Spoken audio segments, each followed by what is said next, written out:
It is another episode of the States Up podcast. I'm your host, Bray Freeman. Hope that everybody has been enjoying the new year so far. And, of course, coming off a tremendous holiday season that was highlighted by the historic win for Texas State football in the First Responder Bowl, beating Rice 45-21.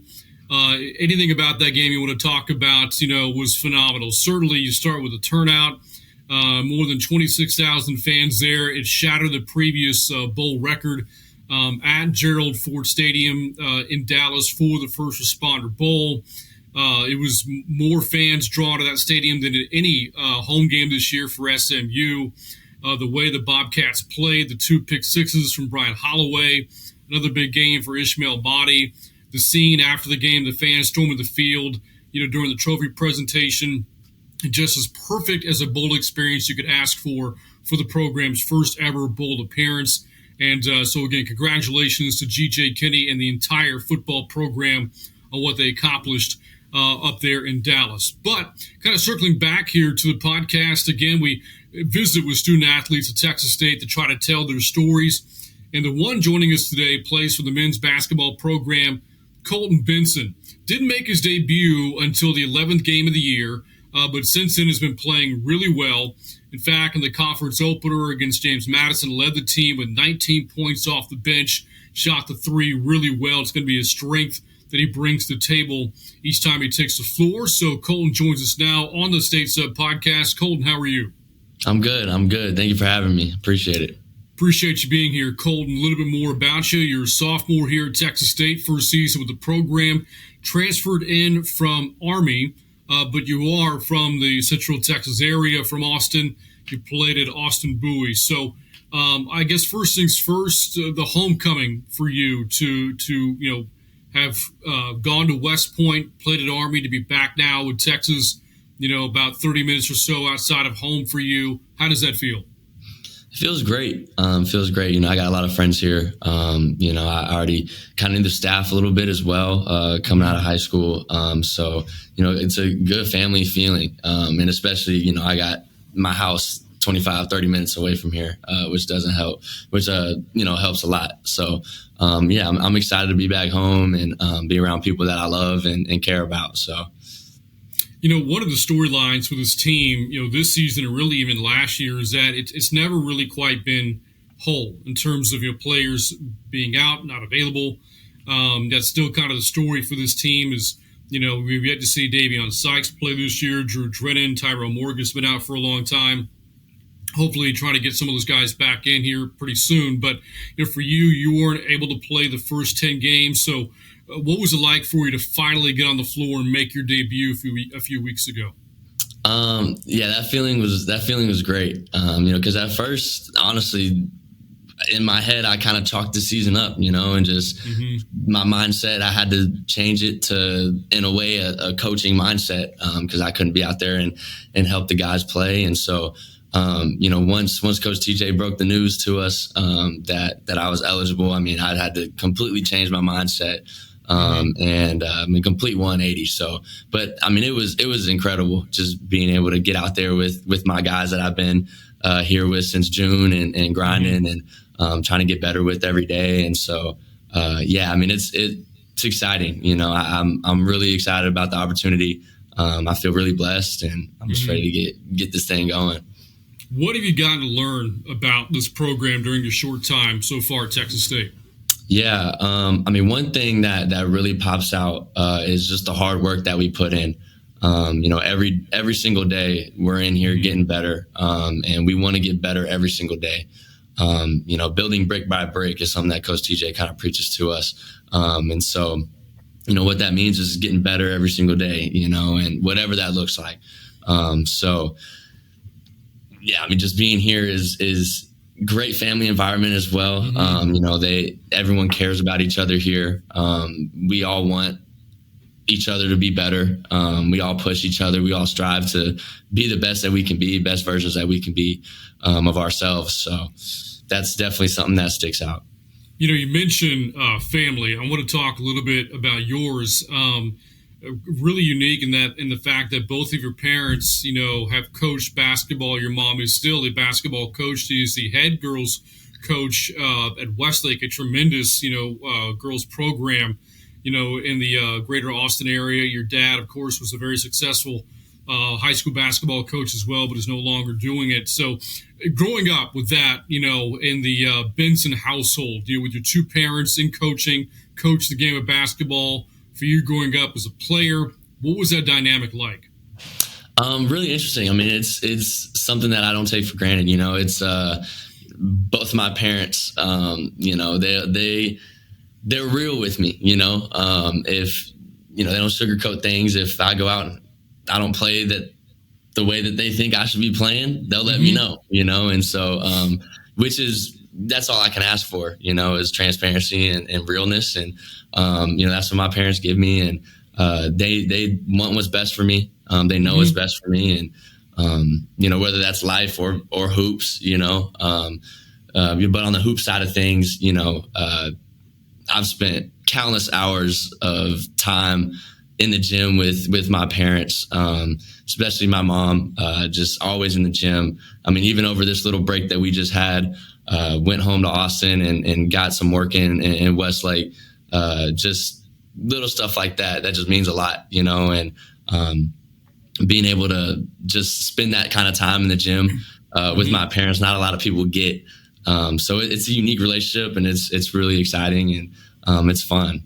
So I have to ask, which parent has been harder on you with your game, your mom or your dad? Ooh, that's a tough question. I would go ahead and say my mother. She just wants, me to be great. And I mean, my father does too. But I would say my mother for sure.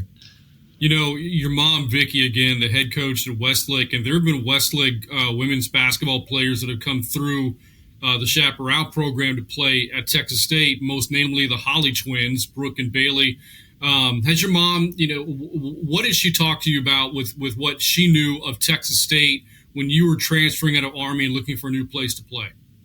I mean, obviously it's close to home, right? And, that made a big mark, on looking at where I could go and what I want. And obviously being 25, 30 minutes away from home helps. But San Marcos is a great place. And, being from Austin, you kind of know about San Marcos a little bit and know people who have gone here and played here.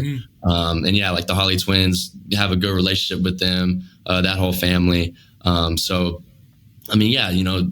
Coming to games and actually seeing them play when I was younger, and really cool stuff, and just kind of being around this program for a little bit before I went off to college, kind of helped that decision in a way. So one more note, about your parents both coaching basketball. I understand, if you can, to give us more of the story, that both actually coached in the state finals the same year. Tell me about a little bit more about that. Yeah, I was a little youngin'. I was probably about like 2-3 years old, but there was a big thing on the news. Multiple stations covered it, and so we kind of go back here and there and go watch those stories, and really cool stuff to be able to see how they were able to go do that, and just really cool experience. Both went to the state championship. Mom ended up winning. Pops fell short, 9 points short, and like I told you before, my mom kind of hangs that over his head here and there.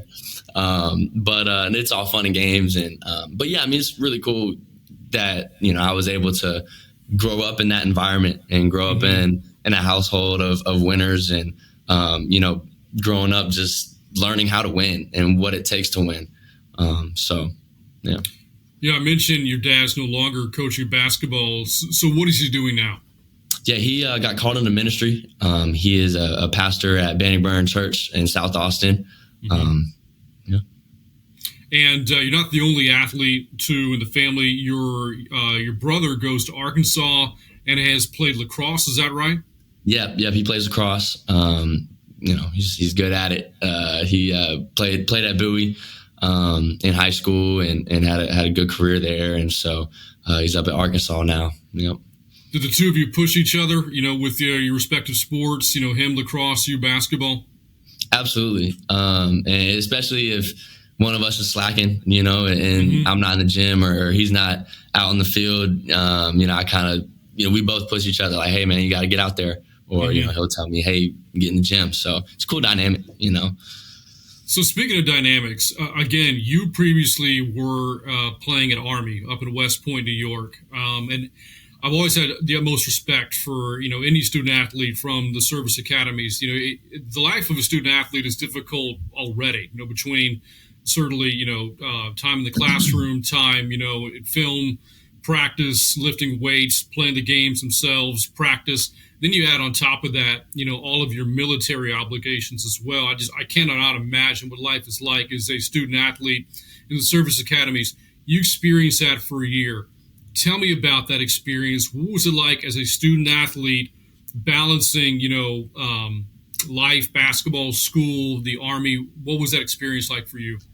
Yeah, very different from anyone else in the country, and having different obligations that you have to attend to, makes things difficult, makes things tough. But, at West Point, you got a lot of people there that want to help you and that are there to kind of guide you through what it looks like to be a cadet athlete, so. Yeah, a lot of responsibilities, but, it teaches you a lot of discipline, time management, those things that can carry over, not just in the Army, but in life as well. But yeah, it was, tough at first, trying to manage all those different obligations that I had. But like I said, there was a lot of people there that helped me out and made sure that I was doing what I needed to do to be successful there. So. I was reading a story about you in the Austin American-Statesman that came out shortly after your decision to transfer here to Texas State, and it was kind of highlighting your time, at West Point. I know there was a coaching change that really kind of, was the big driving force to your decision to transfer, but it chronicled some of the experiences you had at West Point with basic training and the things I'm reading about, learning how to throw grenades. Learning how to handle a machine gun, gas chamber experience. What were things like that like for you? Yeah, I kind of knew that, what I was getting into. I knew all that kind of stuff was some things that I would, have to do, which was really cool, being able to throw a grenade and shoot machine guns and carrying M4 around my chest. Just things like that you don't get in a lifetime. A lot of people don't get in a lifetime. So very unique experiences, very fun experiences, some experiences not so fun. But it's all about, just what that looks like after and how, I'm able to, be able to have those experiences and share with people. And it was fun. Like I said, being able to shoot machine guns, like, that kind of stuff is priceless, and you'll never be able to take that experience away from me again. So that again, Coleton Benson joining us on the States Up podcast. A great journey for him, starting his college basketball career at West Point, New York, for Army. Now transferred to Texas State. Again, he's played really well since making his debut, coming off a 19-point game at the conference opener against James Madison. Cannot wait to see what the rest of his career has in store as he's now back home in Central Texas, playing just outside of his hometown of Austin, right here in San Marvelous, Texas. Well, that's going to wrap up the States Up podcast for Coleton Benson. I'm Brant Freeman, as always, reminding you to keep your states up, and we'll see you next time.